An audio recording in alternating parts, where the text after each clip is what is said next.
Hello again, it's your old friend Theta, the Monotone Messiah. Now that the first season of the IVRL is over and my book on competition is published, link in the description if you're interested, it's time to get back to making videos that help you solve real-world problems in competitive gaming.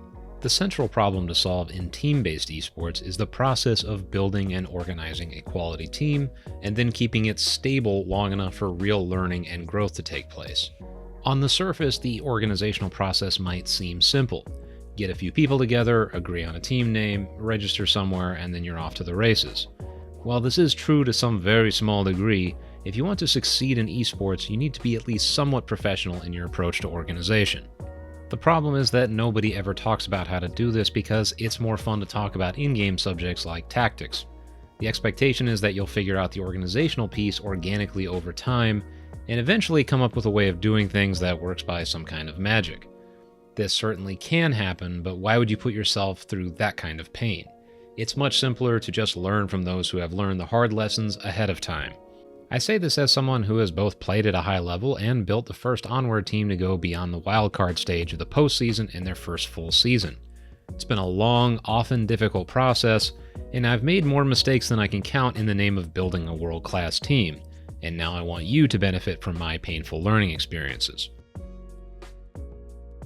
Before you do anything else, you need to pick which league to play in. Some teams play in multiple leagues, and if you're starting out, I recommend you do this just so you can get as much competitive experience as you can within the widest variety of rule sets possible.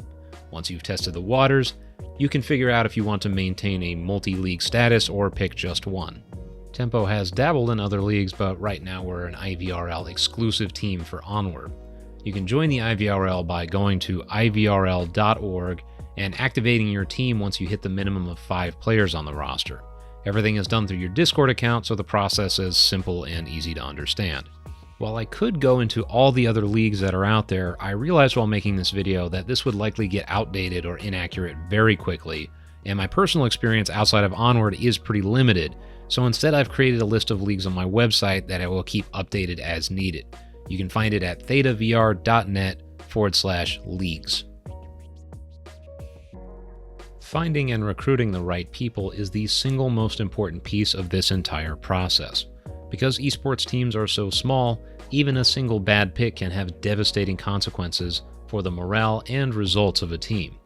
I've talked about this subject before, but the last time I did that on my channel, I was only a player, and now I can share with you some insights that have come from building a team from scratch. First and foremost, it needs to be clear to everyone involved exactly what the expectations will be for each roster member. Are you making a team to have some fun with friends on the weekend, or is the plan to make a serious run for the top spot? If you make a team with one idea in mind and then switch at some point, it will create a massive morale problem for everyone involved. A casual beer league style team will not just transform overnight into a world-beating competitive machine because the captain decided they wanted to make that transition. In fact, it'll probably destroy the team. So before you bring anyone on the roster, make it crystal clear what you want and then stick with that for the season. Whenever I bring someone onto Tempo, I do a voice call and tell them in no uncertain terms that it's not a casual environment. We practice almost every day, and there are some harsh feedback sessions that aren't suitable for fragile egos. The goal from the beginning was to build a world-class team, and that's the culture that will be maintained. Anyone who wants a team experience built on casual fun would not enjoy that, but a hardcore competitor will love it. After I explain all this, I tell them this is their chance to back out if that doesn't sound good to them. By then, I'm generally confident that they are the right person, but it's important to give people that chance to reconsider now that a spot on the roster is a reality staring them in the face. Once they agree and we bring them onto the roster, they have to sign a code of conduct as well. This stipulates that they'll behave in public and not be toxic either to their teammates or to opponents. It lays out what's expected of them while they're on the roster, and if that code of conduct is violated, they could be removed from the team. As a result, the roster of Tempo is filled with committed competitors who embrace the process of continuous improvement. If I didn't screen people for this by making our intentions clear, it would create serious conflicts, and it wouldn't be fair to the competitor. Don't make that mistake. Be clear about what you expect from the people you recruit from the very beginning. Understand that I'm not saying any one type of team is superior to another. Most people who compete are not that hardcore about it. They just want to have some fun with their friends and get a competitive rush every weekend. That's fine. Everyone has different goals. Just make sure those goals align across your roster. The simplest way to screen for this is availability. If someone says they want to be a hardcore competitor, but isn't willing to put in the time, they aren't serious. You can't reach the top of any esport without multiple practices per week, plus matches, film study, and other prep work. It's not exactly a well-balanced lifestyle, but that's what real competition calls for. Anyone who says that they want to win but can only put in one night during the week plus weekends isn't worth considering for that kind of team, although that kind of schedule is acceptable for a casual team. Again, alignment of goals is critical here. When I first started Tempo, I had the benefit of an existing audience, and the announcement that I was forming my own team resulted in about 40 people entering the prospect pipeline. We held massive tryouts, and I had my pick of the best players there. I'm assuming you don't have this benefit, and as such, you will need to set up a different process. The most effective way to handle this is to integrate new players into your practices. This gives you a consequence-free environment to try them out, and you can get a taste of what they'll be like in an actual match instead of just a pub lobby environment. Although scrims will never carry the same intensity as real matches, it's the closest you can get, and it's worth using this as a test bed. In these scrims, keep track of their performance relative to the other members of the team. If you're an onward team, you can use James Boak's free spreadsheet that covers all the necessary stats.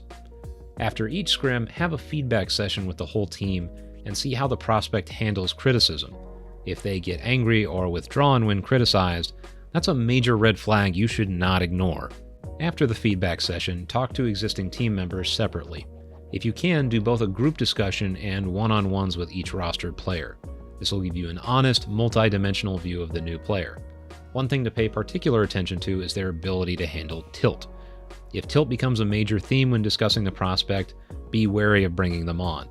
I've learned from experience that a tendency to tilt is one of the most destructive and difficult to deal with traits a player can possess. A good rule of thumb is that you shouldn't bring someone on until they're at least 3 scrims deep, and don't make the mistake of only letting them play in easy scrims. I committed a serious error in recruiting at one point, where I brought someone in and they only played in scrims where we crushed the other team. Their performance was okay, they had a decent attitude, and overall things looked good. Then we had a rough scrim where things didn't go according to plan, which is bound to happen, and they immediately U-turned into the kind of person I would never want on my team. It's this sort of stress testing that really matters. The best players I've ever recruited were the kind of people who went through some bad scrims and didn't seem to even notice that they didn't go well. They had the confidence and ego security to know that bad scrims happen to even the best teams, and they didn't let it bother them too much. In general, you need to pay attention to how each prospect treats practice as a concept.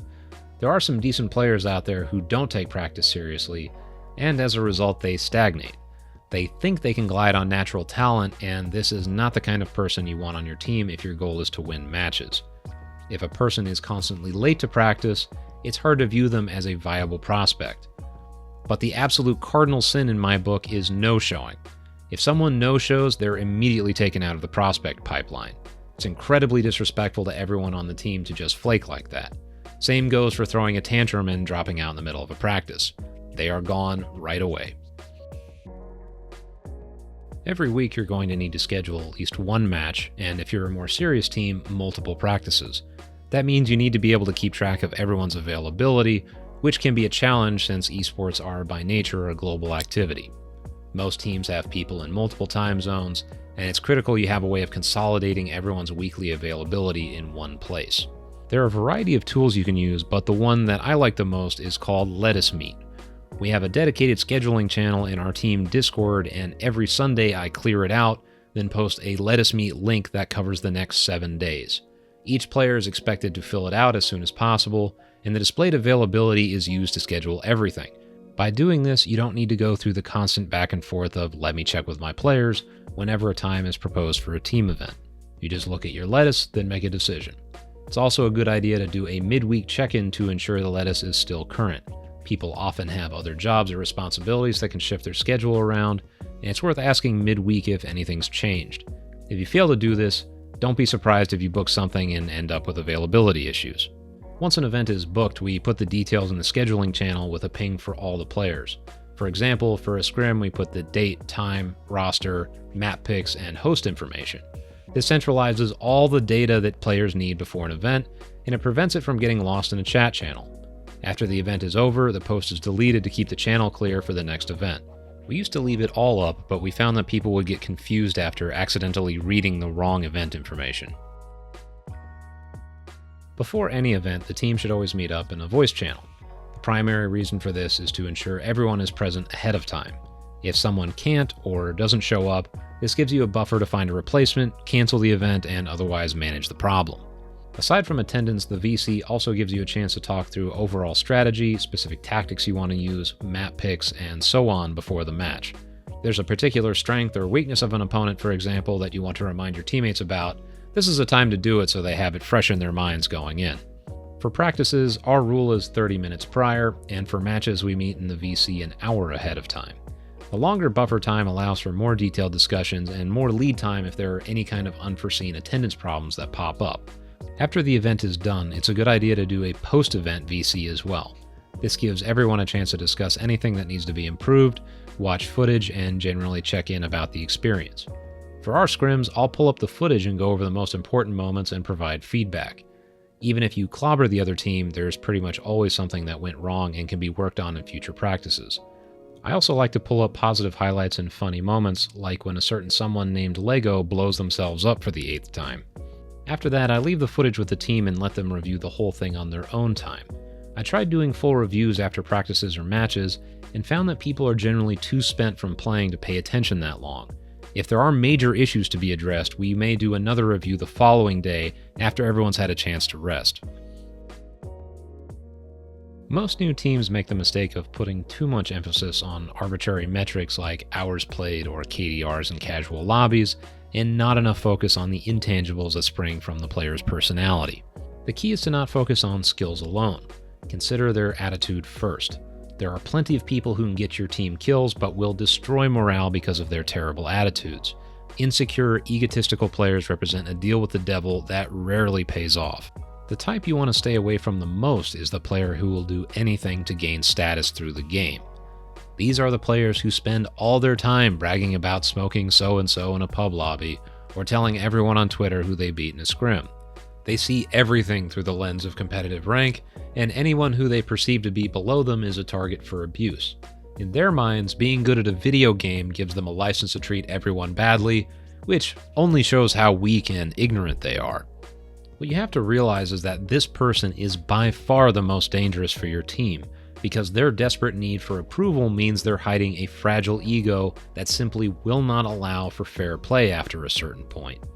These are the players who will cheat or otherwise do shady, toxic things in order to get ahead and avoid losses at any cost.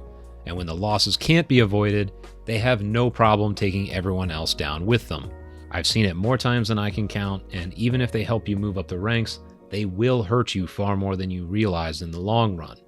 So if they're giving off red flags right away, public callouts and constant bragging are the first obvious signs, don't worry about how good their KDRs are in scrims. It's impossible for people like this to see their team as a team. In their minds, the team is just a vessel for them to use in the service of self-glorification. They'll self-destruct eventually, and you don't want to be within that blast radius. The far better strategy is to find players who have the right attitude and then build them up from there. Whenever I'm prospecting for tempo recruits, the 3 traits I look for are attitude, learning ability, and existing skill, in that order. If they have a great attitude and they're able to learn fast, the skill part will take care of itself. Likewise, there are people with plenty of existing skill who have terrible attitudes and will never take feedback when their leaks get spotted. These kinds of people prefer to blame their teammates when things go wrong and are never willing to work to recognize and fix their own weaknesses. I've passed on some exceptionally good players for that reason alone, and as a new team you should think long and hard about taking on an experienced player if you see a pattern of stubbornness or general hostility. Again, this is a type of person who might get you a small near-term boost, but by and large the juice is not worth the squeeze. In more practical terms, when evaluating experience, you should prioritize players who have a track record of competitive results over anything you see in scrims or practices, which means real matches. It doesn't matter if someone has 1,000 hours in casual lobbies, nor does it matter how often they end up on top of the scoreboard. Casual lobbies don't provide much useful information, as they don't represent the same sort of play you'll find in a real match. If you're having a hard time finding people who have enough competitive experience in your game of choice, You can spot potential in many cases by seeking out people who have found success in similar games. For example, there are quite a few excellent Onward players who have strong backgrounds in Airsoft and showed promise right away because of that experience. Airsoft is not identical to Onward, but many of the skills that Airsoft players have to master translate well to VR FPS games, and even if they only have a few hours, their potential is massive. Picking one of these people up has the potential to translate into a gigantic win for your team. Another mistake new players make is pushing themselves and their teammates too hard early on. Yes, everyone wants to be the best team on the planet, and nobody wants that more than a new team. But the reality is it's incredibly rare for a team to do anything more than tread water and learn in their first season, so you should be okay with embracing that. Strictness will only get you so far, and it's better to take a more flexible, relaxed approach that involves constant learning and adaptation. This is the only way to build a long-term great team that can flow with the regular metagame changes every competitive scene thrives on. Obviously, it's great to win, and if you manage to be one of those rare teams to go far in your first season, then roll with it. But don't expect to take a crew of new players straight to the top that fast. Think about it this way. What would it say about the competitiveness of the game if you could show up and stomp the best teams right away? It'd mean that the competitive scene isn't that deep, and being on top isn't worth that much to begin with. Instead, realize that you're going to make many mistakes and lose quite a bit early on in your career. That's fine, as long as you genuinely take something from every loss and don't repeat those mistakes in the future, or at least minimize those mistakes. Enjoy the fact that you're a newbie and nobody really cares if you lose. Once you start moving up and eyes are on you, you'll feel the sting of losses far more. When you're in the top 10, everyone expects you to do well, and if you have a bad night, as every human does from time to time, you'll have big crowds of people giving you heat over it. It's not much fun. Remember that your team is not a dictatorship. If you're the captain and you think leadership is about verbal abuse and treating people like trash until they do what you want, you don't deserve to be a captain, and I hope your team fails. There's nothing wrong with providing harsh feedback, but my personal rule is I never make it about that person. People make mistakes, that's bound to happen, and it's important you separate the person from the mistake. Don't call people names and berate their character just because they made an error in a video game. Call out the decision itself, and more importantly, offer a correction for that mistake. The biggest mistake you can make is to choose someone out and not offer a way for them to improve. If you do that, you aren't helping anyone, and you're going to tank morale on your team. Don't expect people to give up on their lives outside of gaming for the team either. Even professional esports players are given leeway to have lives beyond competition, because not having anything but games in your life is a great way to burn yourself out and destroy your own mental health. This is particularly important to keep in mind when you're still an amateur. There are a lot of bad captains out there who demand a level of commitment that doesn't make sense given the lack of income that can be derived from esports at the lower levels. If someone has a work obligation or a family emergency that they have to handle, stay calm and come up with a way to compensate for their lack of presence. This will happen at the worst possible times, I guarantee it, but you still need to keep your head straight and lead your team. Building and organizing a team is a complex, difficult process. I can tell you from experience that it's a constant learning exercise. More than anything, you should be ready to adapt. People can be difficult to manage, and esports represents an intense competitive environment that brings out both the best and worst in people. But even if you don't succeed in achieving your highest goals, it's still one of the most rewarding, memorable experiences you'll ever have. So despite the difficulties, I hope you're willing to at least give it a shot. Until next time, this is Theta, signing off.